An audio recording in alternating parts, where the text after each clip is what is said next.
السلام علیکم ناظرین۔ جن افراد کو بلڈ پریشر کا یا شوگر کا مسئلہ ہو وہ مکئی لازمی استعمال کریں۔ اس میں آئرن کی وافر مقدار ہوتی ہے جو خون کی کمی دور کرتی ہے اور اس کے استعمال سے قبض نہیں ہوتی۔ کھجور کو ناشتے میں ضرور کھاؤ تاکہ اندرونی جراثیم کا خاتمہ ہو جائے گا۔ چہل قدمی کرنے سے سینکڑوں بیماریاں دور ہو جاتی ہے۔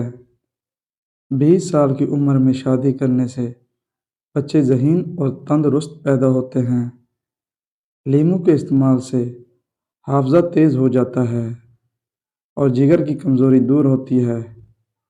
اگر بچے کو بد ہضمی ہو جائے تو سونف اور پودینہ پانی میں ابال کر وقفے وقفے سے بچے کو پلائیں، ہاضمہ ٹھیک ہو جائے گا۔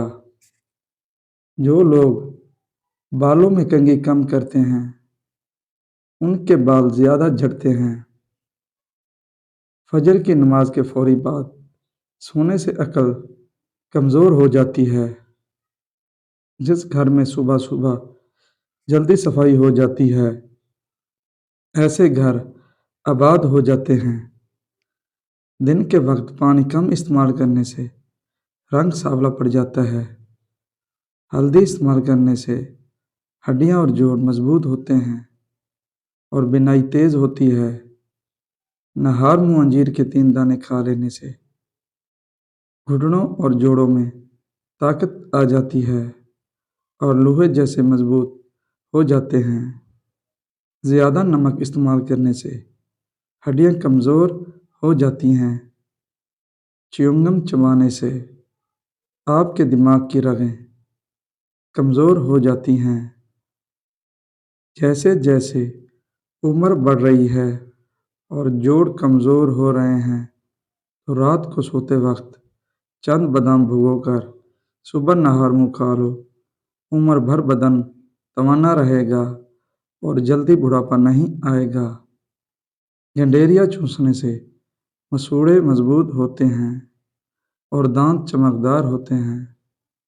جس عورت کی ٹانگیں موٹی ہو جائیں ایسی عورت کو روزانہ آدھا گھنٹہ چلنا چاہیے۔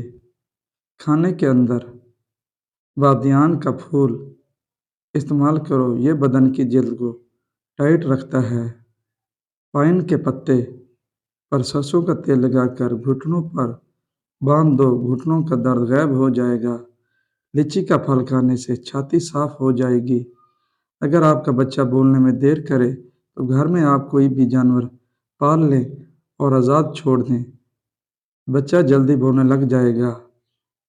پنسار کی دکان سے اکر کڑا لے کر اس کا سفوف بنا کر دودھ میں ڈال کر پیو، آپ کی ٹائمنگ اور سختی میں بے پناہ اضافہ ہو جائے گا۔ عورت چیخا مارے گی کہ میری جان چھوڑ۔ شملہ مرچ کھانے سے کینسر نہیں ہوتا۔ آلو بخارا کھانے سے معدے کی تیزابیت اور جلن دور ہو جاتی ہے۔ صبح کے وقت کھٹی چیزیں کھانے سے بیماریاں جلدی گھیر لیتی ہیں۔ اگر بدن سے بدبو آتی ہے تو پانی میں پھٹکڑی شامل کر کے پھر غسل کرو۔ چہرے پر پیاز کا ارگ لگانے سے چہرے کے داغ اور دھبے صاف ہو جاتے ہیں۔ امید کرتا ہوں آج کی میری ویڈیو آپ کو اچھی لگی ہوگی اور میرے چینل کو سبسکرائب لازمی کر دینا۔ اللہ حافظ، جزاک اللہ۔